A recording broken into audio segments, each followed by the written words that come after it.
Good morning, everyone. I would like to thank each and everyone who was on the committee in order to make this happen today. It's been a lot of hard work, communication involved, and just everyone, just being a team player. I myself, I'm also the co-chair of the committee that put this together, and I'd just like to, express my thanks by sharing this component, which is known as our Jengas. A Jenga is a term that is actually originated on the continent of Africa. And if you know anything about the continent of Africa, is that it's a continent with many countries, and with those different countries, they have many states.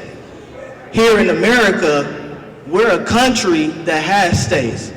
So, if you do your comparisons based on that, you will see that the continent of Africa is a very big continent.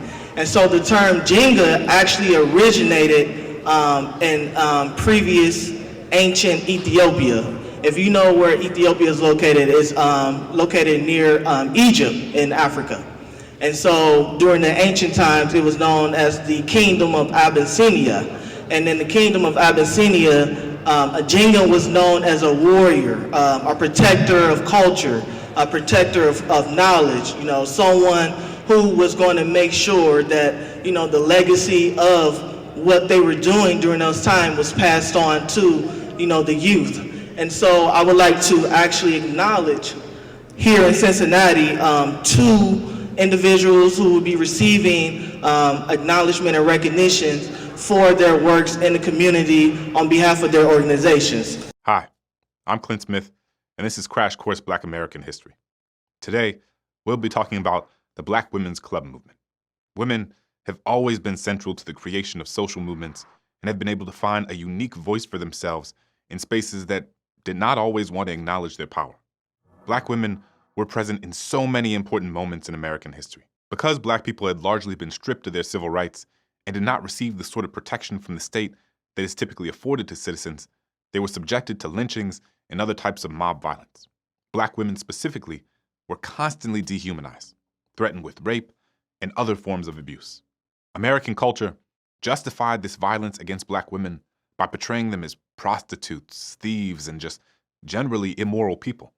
So even though Black women were regularly sexually assaulted, because society depicted them in a hypersexualized, immoral way, they were seen as having brought it upon themselves. But Black women refused to stand for this. In an effort to protect their families and themselves, the Black Women's Club movement was started.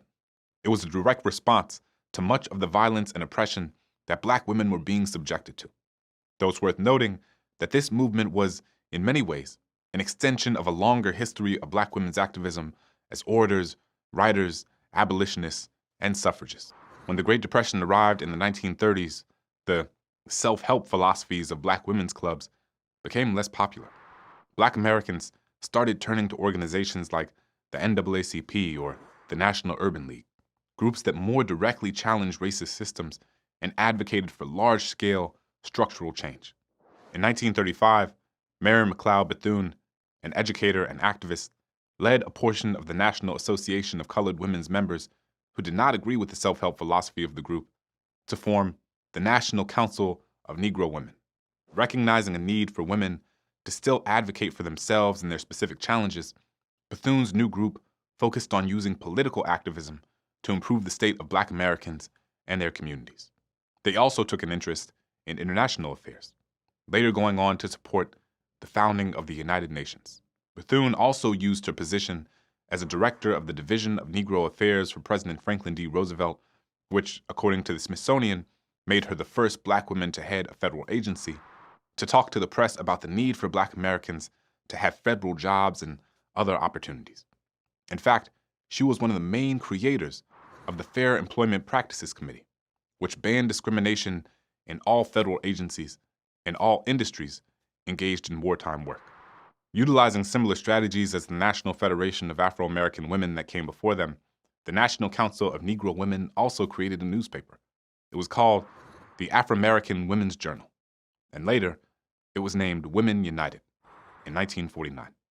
Over the next few decades, the Black Women's Club movement continued to decline in popularity, in part because changing gender norms pushed against previously popular ideas of modesty and respectability, and also because as more working-class Black women became involved in the fight for political rights, they brought a different and often more expansive approach to how this work should be done.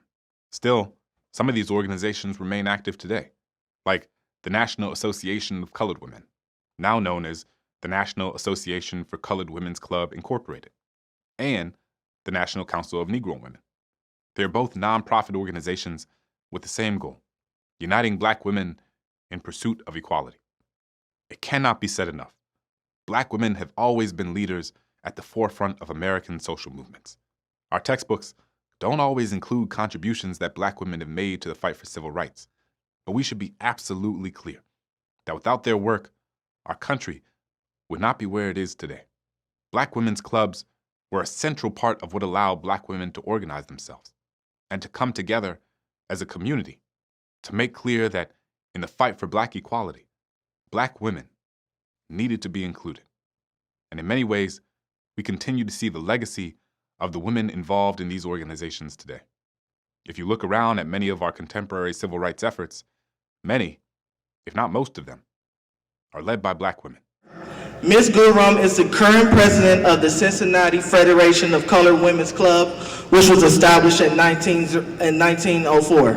The Cincinnati Association is a local affiliate of the National Association of Colored Women's Club, which was founded in 1896.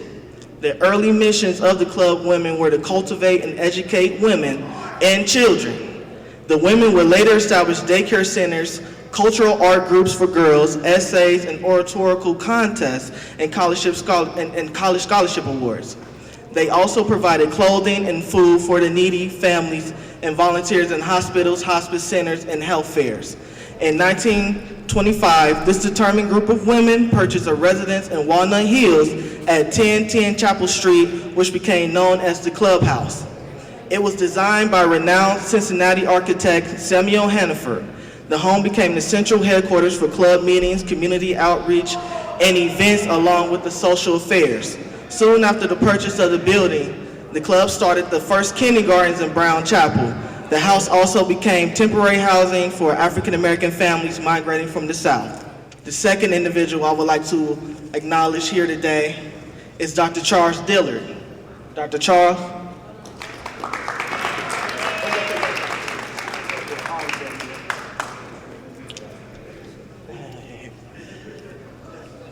A graduate of Fisk University, Dr. Charles Dillard, following after his father's path, went to Meharry Medical College, a historically Black medical school in Nashville, Tennessee. In his youth, Dr. Dillard attended Frederick Douglass Elementary School and Walnut Hills High School, and is now both of their alumni on their alumni associations. After graduations, he served 2 years via the doctor draft in the Army, leaving in 1964. He finished his residency in Detroit in 1967 and returned to Cincinnati, opening an office in Avondale. Today, I would like to present with them the Jenga Awards, based on what I told you all about the Jenga being a person who protects culture, who promotes wisdom, and is known as someone who is a legacy bearer. On their behalf, I would like to present them with a plaque that's going to be now a part of our Black History celebration from here on out, recognizing leaders, community leaders, and individuals and organizations.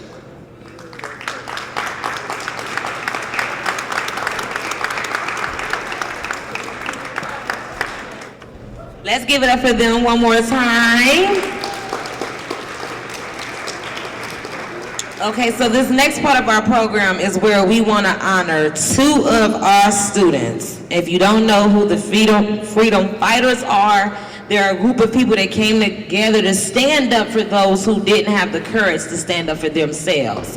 And being a teacher over at the main campus and being over the media program, there's two students that really stood out to me. They're not here today because none of our seniors were able to come because they're graduating, and we wanted to make sure that they were focusing on that. But I want to acknowledge both of them out loud to you all.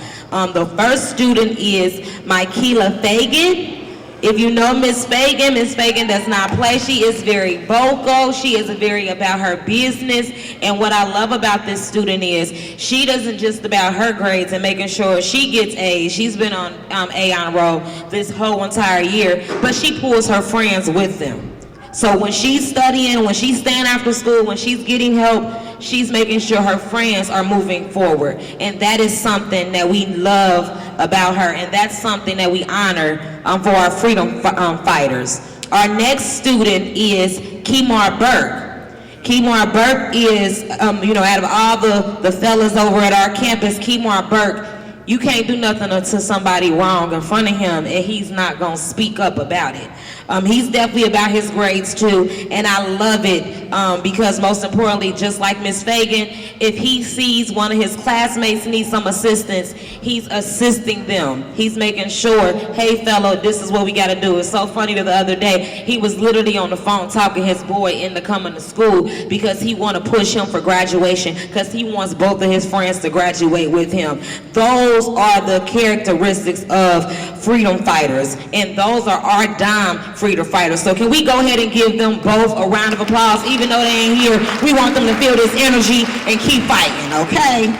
So Citizens of Distinction Award, we have an award that we really want to honor someone with, and we want to go ahead and bring up the former First Assistant Chief of Cincinnati Police Department, Mr. Ron Tweedy. Give him a round of applause as he come up. A little bit of correction. I was not the first assistant chief. I was the first African-American assistant chief. And believe it or not, that was in 1998. So we need to come a lot further than we've come. I feel very honored. If you can see this award, it's a beautiful plaque, crystal. Mr. Carl Tuggle, 60 years ago, when I was a 7th grader, there was a school, it's Academy of World Languages now. It was called Sawyer Junior High School. And it was built on a new concept where instead of having one school building, it was a campus with 4 or 5 buildings. And looking back, I realized what they did when they organized that school. They picked one of the best principals, Mr. Turpo. They picked some of the best instructors. Mr. Carl Tuggle was a phys ed instructor. He was a football coach, a basketball coach, and a track coach. And back then, the principal was the sheriff, and the male teachers in the building were the deputies. So all the discipline was handled internally. You didn't get suspended from school. You got dealt with in school. So, and one project that happened that I don't think has ever happened again, the original colors for Sawyer Junior High School, a new school opened in 1962, and the colors were gray and green. Now, the significance of that, gray and green in Ivy League schools, that represents something, the Ivy League colors. And then the mascot was the beaver, eager beavers, you're getting eager to learn. Well, needless to say, the inner city students didn't like that. So we went to the staff, and instead of them pushing us back, they said, hey, why don't you do something about it? And they basically were our mentors. We actually got petitions signed within the school.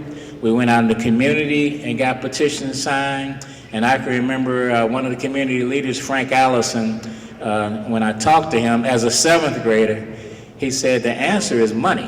What's the question? And we wanted that mascot change, and we wanted different school colors. And instead of them pushing back, we had a contest involving the neighborhood, involving the faculty, involving the students. And what came out of that was the Sawyer Vikings and the colors were changed to gold and white. And I don't think there's any other school that's ever been able to accomplish that, and we wouldn't have been able to accomplish it without the encouragement of the type of instructors we had at that time, and Carl Togel being one. Last thing I'm going to say, when you look back, you realize how special those instructors were. My mother transitioned in 2014 at the age of 87, and my 8th grade social studies teacher was at her service. That's the kind of teachers that we had back then. And when I look back at who went to that school, we had several doctors, Dr. Keefe and Darrell Melvin, and we had several lawyers, several went on to teach school. When I was growing up and coaching ball, Mr. C. Smith, I coached ball for 14 years. He would come and take my pictures for my team, whether I had any money or not. Mr. Ron Buchanan, was a competitive bodybuilder in the city and taught school at Cincinnati State. He's going to do his classes. And it's just looking back, I never even wanted to be a police officer, much less than being the first black assistant chief. But when I look back, there were many that went before me who had deserved the opportunity that didn't get it, and I felt the responsibility to do my best to honor them. And along the way, by being a decent student, I ended up progressing, but it wasn't because of me, it was because of those who've gone before us. When I look out and see you now, I have a nephew that graduated from Doane 3 years ago, and when I see you being here, how attentive you've been, and you've been allowed to be yourself. We had dress codes in school. They told us how to dress, but the important thing is that you're here and that you're learning. And the school is represented because I see you wearing the school colors. And I know that you will achieve because you have tremendous staff here. Mr. Williams is a personal friend of mine, and I know you'll do great things in life, and I hope I'm around long enough. I'm 72 now, so I hope to be around about 15 more years to see some of you being like Michelle Lemon-Kearney, the mayor of the city, attorney, and owner of Such Communications, and they're getting ready to put me down. I got excited and got carried away. So my 60 seconds, my friend, Mr. Williams, my 60 seconds went too long, but I apologize, okay? It's all good. Okay, apology accepted? Accepted. Okay. Thank you very much.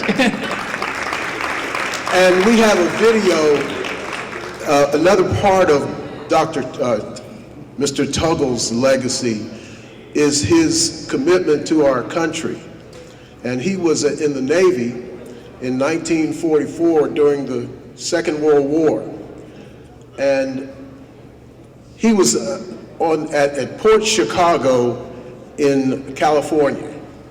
And we have a video that will share with you more of his legacy, Mr. Tuggle. I was born in General Hospital up on Byrne Avenue.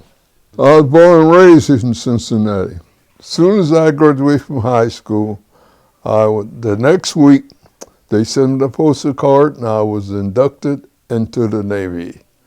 To get off that train, we asked, where are we stopping here? See, this is where you're going. We didn't know where it was. And that was Port Chicago, California. It was a Monday, a hot July day, and for some reason, a day that I felt a great foreboding, and I don't know why. The sky lit up, and it's just like the sun rose. Everything was bright. You can see all the buildings for a second. Port Chicago came into existence in the aftermath of the attack on Pearl Harbor and the realization that the United States was going to be going to war against Japan and had to rev up for that. They needed now a major ammunition facility. And at that time, the practice was to use black sailors for jobs like ammunition loading, unloading ships. The ships came in from down out of the Oakland shipyard and came up to Port Chicago, and that's where we had to load ships. That's all we did. Blacks were not really welcomed into combat. These were men who thought that they were being trained to go off and fight a war. However, they were very proud that they were able to support the war. It was a thing that caused frustration among us because they wasn't treating us the way we were supposed to be treated. The Jim Crow laws were laws that basically separated the races in the South. The entire society was racially divided between blacks and whites. Port Chicago was exactly like that. The barracks for the black sailors were segregated. The work was segregated. One group would load for 8 hours and then it'd be replaced by another group. And they worked around the clock, The officers came up with this idea of encouraging competition between the work groups to get higher output. Which, if you stop even for just a second and think about that, that's an insane idea. They would actually bet one another and compete from one shift to another, which was not a safe thing to do. We had an assignment. They ran a 24-hour clock. Whenever ships would come up there empty from down in Oak shipyard, we had to load them. July 17, 1944 began as a day like any other at the base. As the ships were being loaded late in the evening, something went wrong. A first smaller explosion that seemed to occur on the ship itself, and then the big one as all the bombs in the ship went off like one big bomb. There were 320 men who died in that explosion. There were about 400 who were injured. And it was the worst home front disaster during all of World War II. The next day, when you look at photographs, you realize that the pier was gone. The Quinault Victory, which had just arrived, they could see the stern of the ship turned over. What was left was sticking up out of the water. But they never admit to what caused that explosion. I had an uncle who served at Port Chicago. He was sitting in a chair next to his bunk. He said he was thrown against the wall, a wall of windows. The windows shattered. He said they worked for 3 days cleaning up. He said he'd find a hand in a glove and a foot in a shoe, and how horrible it was. He said, but they didn't stop. He said they didn't go to sleep. The third day after he finally got a chance to lay down, he discovered he had glass in his back, but he didn't know it all that time. The bodies which were sufficiently intact to be identified, some of them are in Golden Gate Cemetery. The handful of sailors buried up there are all that were found. So our job is for people to know about the story, try to correct some of the misstatements and misperceptions about the story, and to honor the men who died there and who served there. The story will not be forgotten.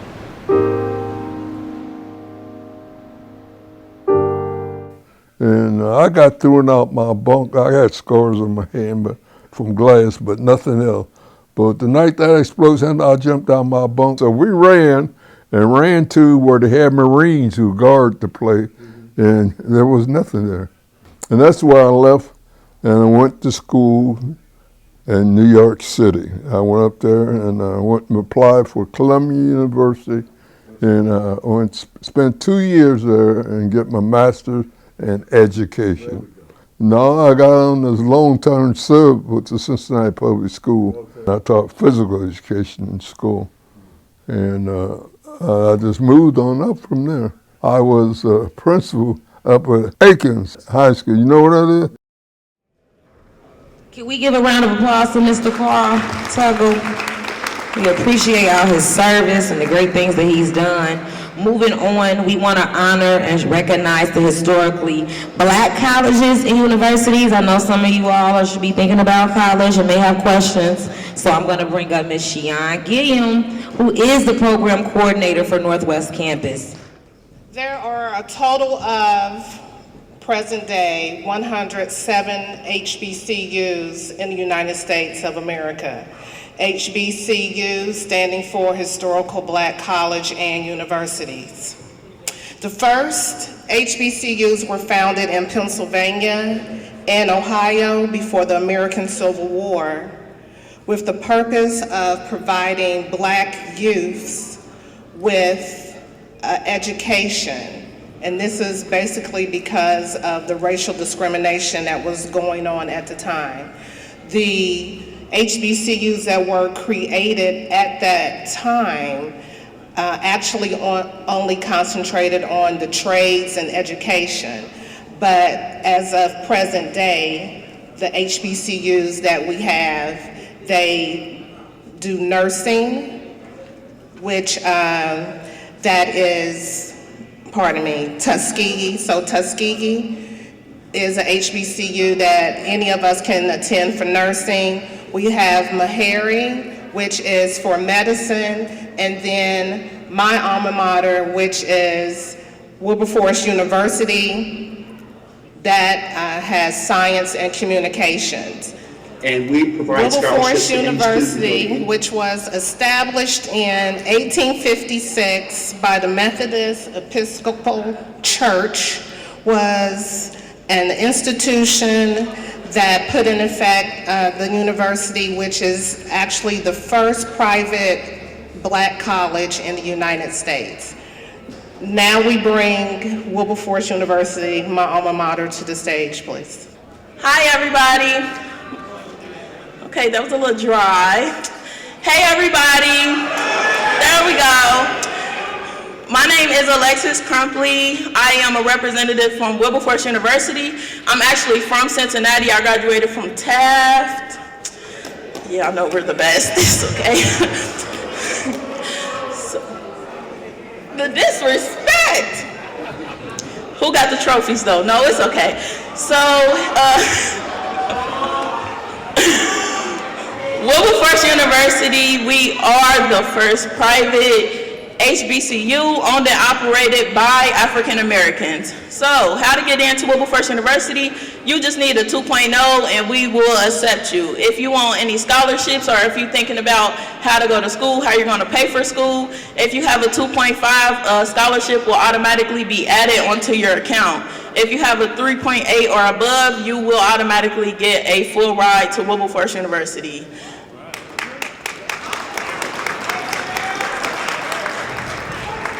So I don't know if you all know, but Wilberforce University, we just collaborated with the Cincinnati Reds. So the Cincinnati Reds is over our baseball team. So the Cincinnati Reds will be coaching our baseball team, our tryouts, our practice, and everything will be held at the Cincinnati Reds Stadium. So if you want any connections like that, if you would like to play baseball or audition, we do have that. If you're into the band, you will automatically get a $10,000 scholarship as well as choir. So if you play the drums, any instruments, or if you sing, you will also be eligible for a $10,000 scholarship. So to apply, all you have to do is go to wilberforce.edu and fill out the application. All we need is your unofficial transcripts, and we can let you know your decision by the end of the next business day. I'll pass it on to Taylor. Hey, y'all. Thank you for the warm welcome. What's going on? Good morning. So, my name is Taylor Green. I am an alumna of Wilberforce University, graduating in 2020. I am a member of Delta Sigma Theta Sorority Incorporated Beta Chapter. And I'm also the cheerleading coach at Wilberforce University. So I do see that we have some Don cheerleaders that do stomp and shake. So if you all would like to come talk to me afterwards, that'll be great. So I just wanted to talk about the NPHC. So there are 9 organizations a part of the Divine Nine. If I say your organization and we have any members, you feel free to do your call at that time. So we have Alpha Phi Alpha. We have Alpha Kappa Alpha. We have Kappa Alpha Psi. We have Omega Psi Phi. I know that's right. Roots and Bros. We have Delta Sigma Theta. We have Phi Beta Sigma. We have Zeta Phi Beta. We have Sigma Gamma Rho. and we have Iota Phi Theta. All of these respective organizations were created in an effort to create a platform for African Americans to focus on education, to focus on scholarship, community service, and to also give back to their communities. So we're going to show y'all a little bit about the Divine Nine today.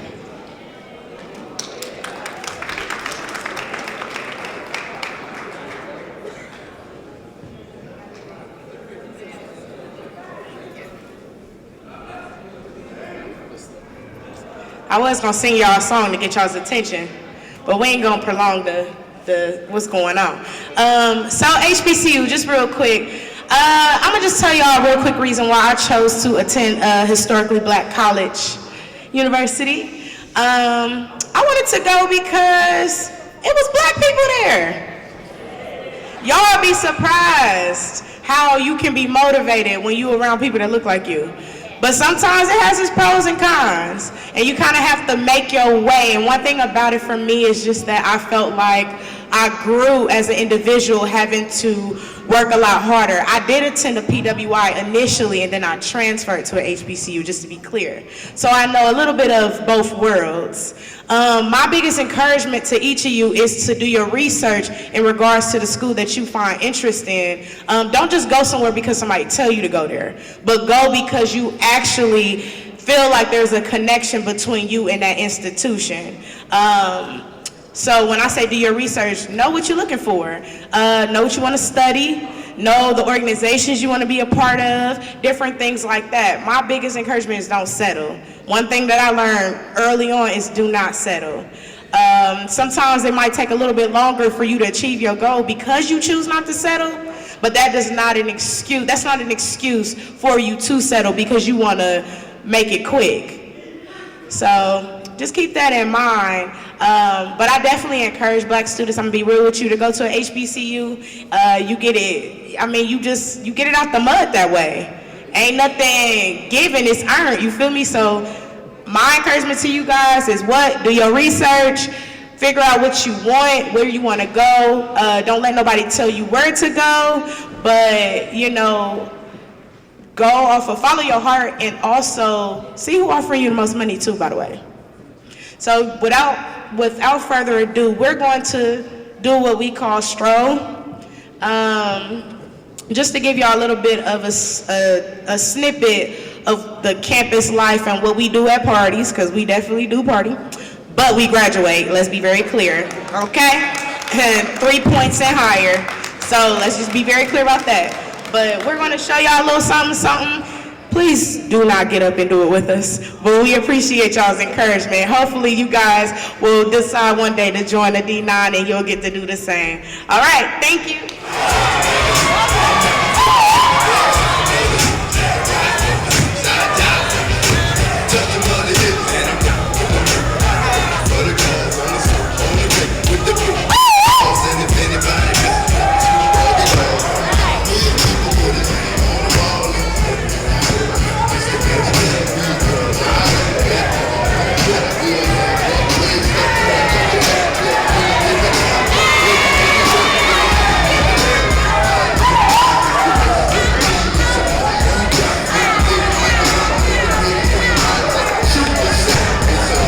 Now that'll be a hard act to follow. But good morning, Don. I am M.L. Starks. I'm one of the Don teachers here. I want to give glory to God for getting me up this morning to be here right now at this time. Don is a special school. And they've given me the great honor of introducing our keynote speaker, Dr. Cynthia Jones. Dr. Jones received her Bachelor of Science in Biology with a minor in chemistry and PhD in pharmaceutical sciences. Wow. With a concentration in pharmaceutics from the Florida Agriculture and Mechanical University, better known as FAMU. She joined the faculty of Marshall University School of Pharmacy, the Department of Pharmaceutical Sciences in 2015. And at Marshall, she teaches drug delivery, drug formulation, routes of drug administration, and pharmaceutical compounding to future pharmacists. Cynthia serves on the Marshall University President's Council for Diversity and Inclusion, where she focuses on the understanding the campus experience of minority faculty, staff, and students. Dr. Jones is the West Virginia State Coordinator for Delta Sigma Theta Sorority, Incorporated, and President of the Huntington Alumni Chapter of Delta Sigma Theta Sorority, Incorporated. Cynthia has been a member of Delta Sigma Theta Sorority since 2009 and served in many leadership roles in the organization at the chapter, state and regional levels. She also currently serves as the Secretary for the Huntington Cabell branch, I hope I said that right, of the National Association for the Advancement of Colored People. President for the Huntington chapter of the Links Incorporated, board member for Huntington Area Habitat for Humanity, and the Health Sciences and Technology Academy. She consistently works towards serving her community through advocacy for all citizens in the areas of voting rights, educational access, and rights and housing access and rights. Additionally, Dr. Jones holds memberships in professional and scientific organizations. She is a member of the American Association of Pharmaceutical Scientists, American Association for Colleges of Pharmacy, the Science Advisory Board, and American Association for the Advancement of Science. This time I'd like you to give her a warm welcome, Dr. Cynthia Jones. I'd like to present you with this token of our gratitude. Thank you. Before we get started, there are several things that I just want to say.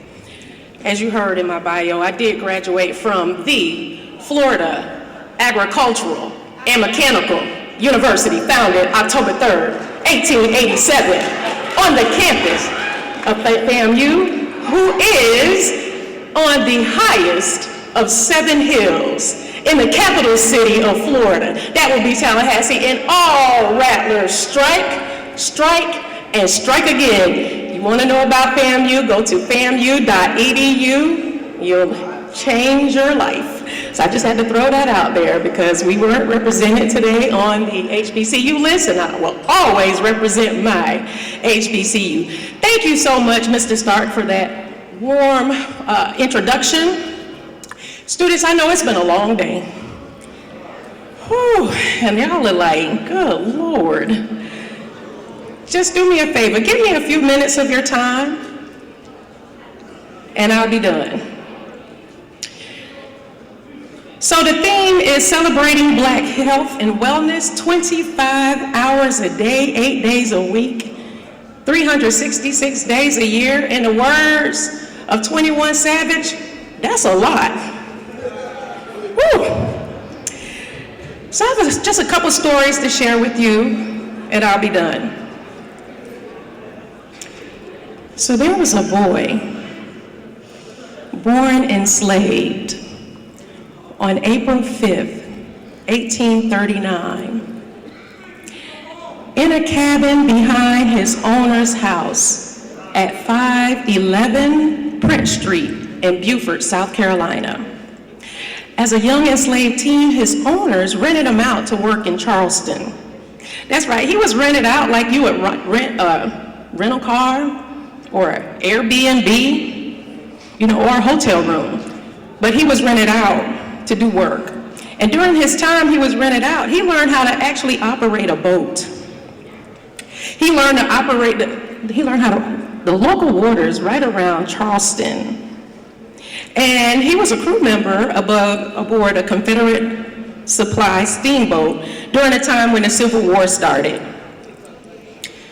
But just before dawn,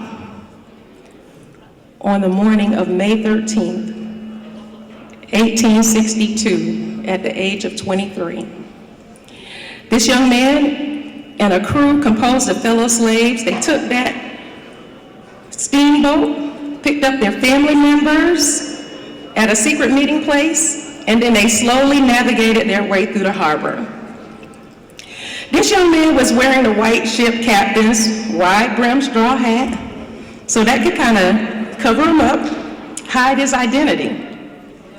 See, he knew the proper Confederate coded signals and was able to get through defense positions, and even through 2 checkpoints along the way. Being cleared, what he did, he sailed into the open ocean and right into freedom, where he turned that steamboat and supplies over to the Union Army. His story was so big that he toured the North and was met by crowds of well-wishers, and after he returned home to Beaufort, he was elected to 5 terms as a congressman in the U.S. House of Representatives. He also purchased his former slave owner's house, and he was generous to those who were economically disadvantaged.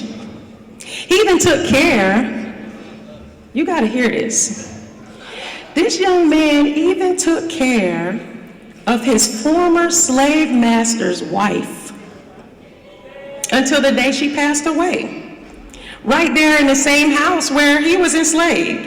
He wrote laws that made South Carolina the very first state to provide a mandatory public school system in the United States.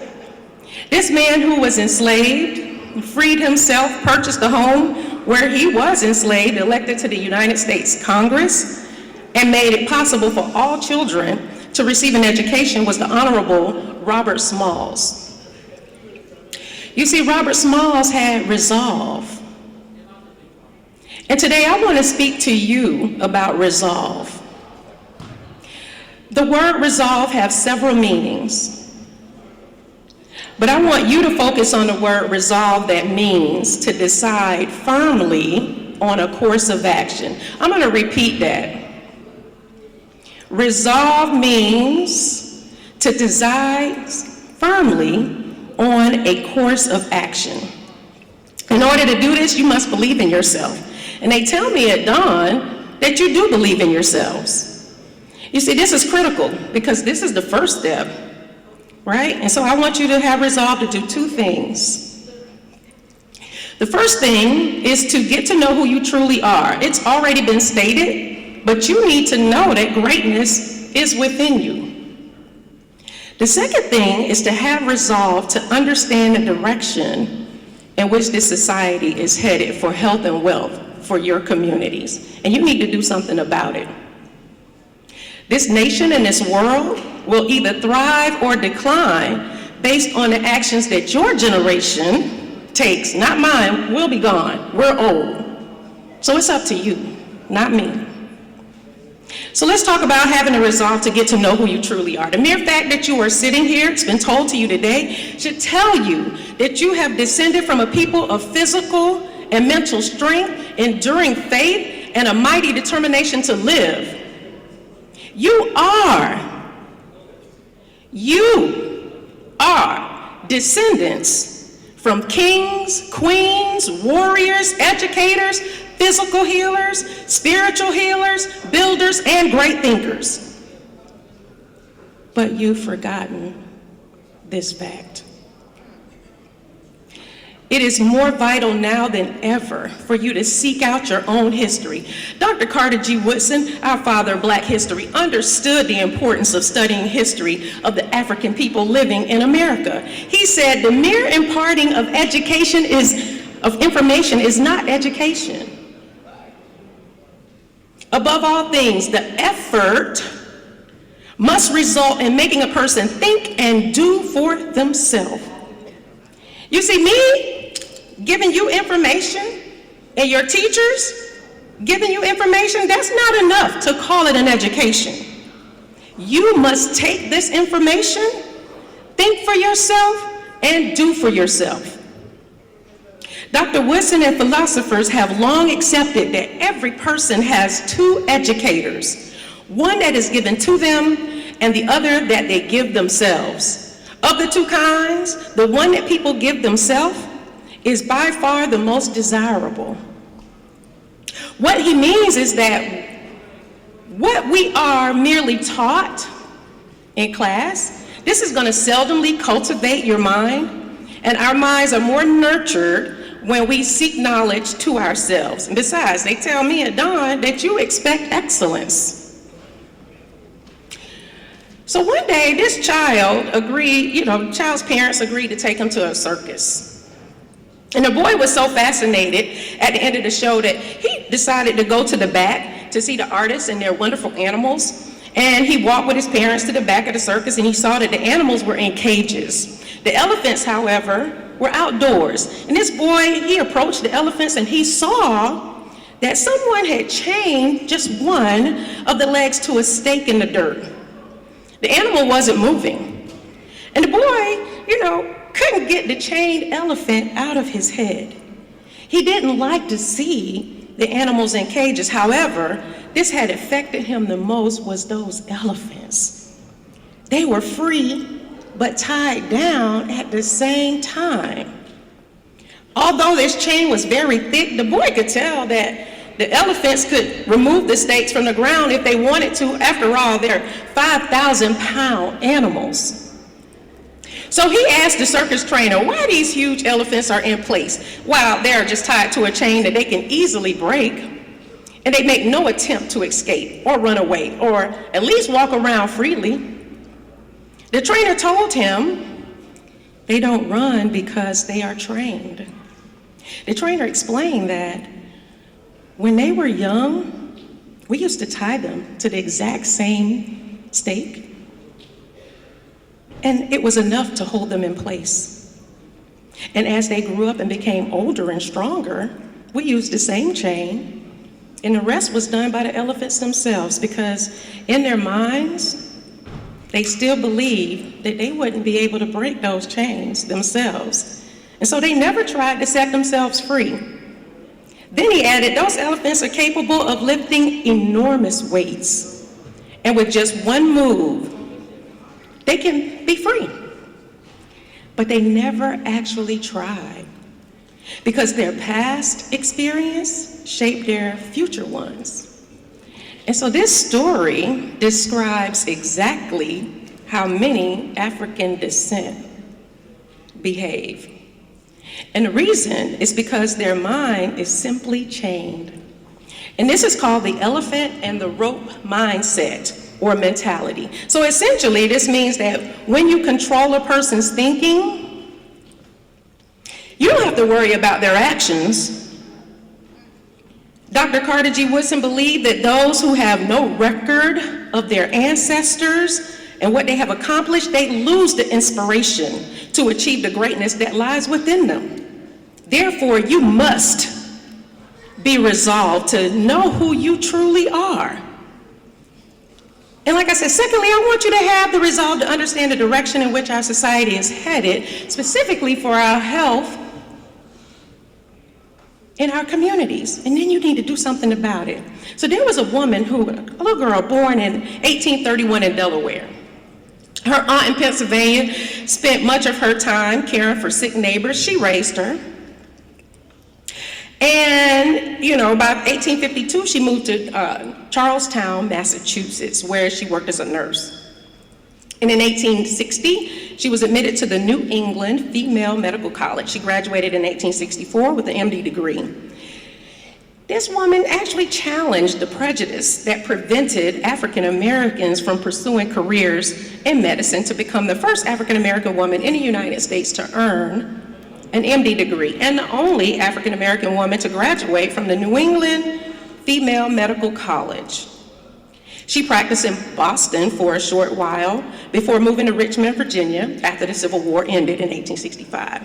In Richmond, she felt she would be, it would be a proper field for real missionary work, and one that would present ample opportunities to become acquainted with the diseases of women and children. She joined other Black physicians caring for freed slaves who would otherwise have no access to medical care, working with the Freedmen's Bureau. She was Rebecca Lee Crumpler. And see, Dr. Crumpler had resolve. She saw a need in her community, and she did something about it. She is quoted by saying, "During my stay there, nearly every hour was improved in that sphere of labor. They tell me at dawn that late is not acceptable, and that you improve every day.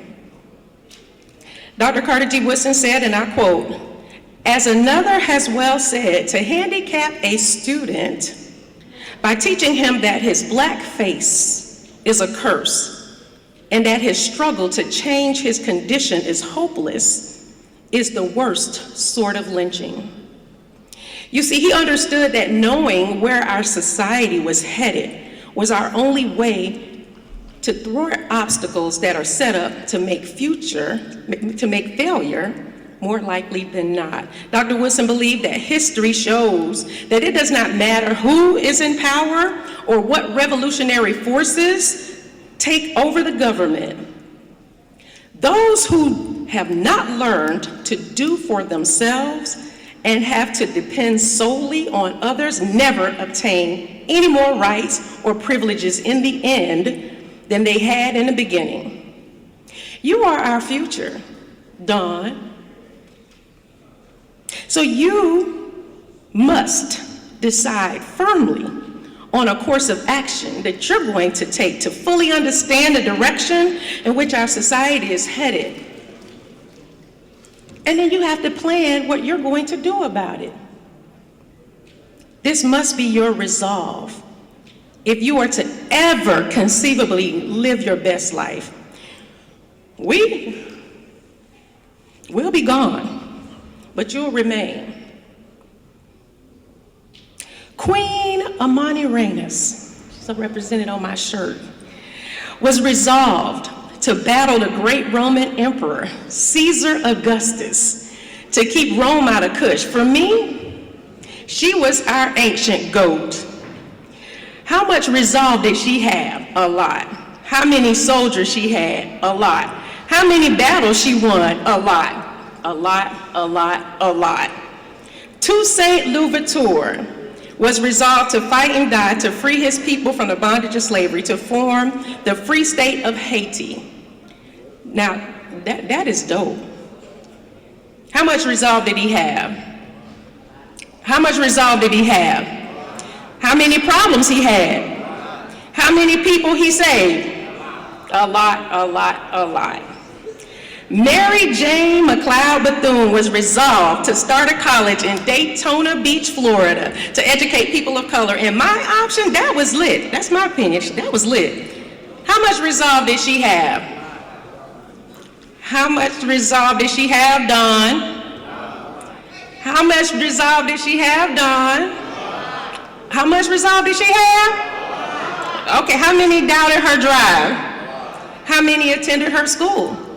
A lot, a lot, a lot. Frederick Douglass, the greatest orator of his time, was resolved to speak his truth. He was Gucci before Gucci, and I want you to check out his drip. And for your information, he was the most photographed person in the 19th century. How much resolve did he have? How many prayed he would flop? How many speeches he gave? A lot, a lot, a lot. Harriet Tubman was resolved to freeing the enslaved when she made some 19 trips on the Underground Railroad. Did I mention she carried a pistol? That was stick talk. How much resolve did she have? How many trips did she take? How many slaves did she free? A lot, a lot, a lot. Kwame Nkrumah was resolved to lead the Gold Coast drive for independence from Britain and preside over its emergence as the new nation of Ghana. Nkrumah was fire. How much resolve did he have? How many know his name? How many did he inspire? A lot. A lot, a lot. Ida B. Wells was resolved to battle sexism and become one of the founders of the National Association for the Advancement of Colored People, better known as the NAACP. I believe she would radiate YOLO all day. How much resolve did she have? How many prayed she would flop? How many awards she won? A lot, a lot, a lot. Each person that I mentioned had the resolve to give effort and finish what they started.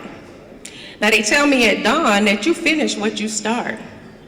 So today I challenge each and every one of you to have resolve to do two things. First, be resolute in getting to know who you truly are. Greatness is within you. And second, be resolute to understand the direction in which our society is headed and do something about it. This nation and world will either thrive or decline based on the actions of your generations. And I have a few questions for you, Don. How much do you believe in yourself? I'm asking you, Don. I don't hear it. How much do you believe in yourself? How much excellence do you expect? How much have you improved? How much effort you give? How often you finish what you start? How much resolve do you have? A lot. Resolve, 25 hours a day, 8 days a week, 366 days a year. That's a lot. And I thank you.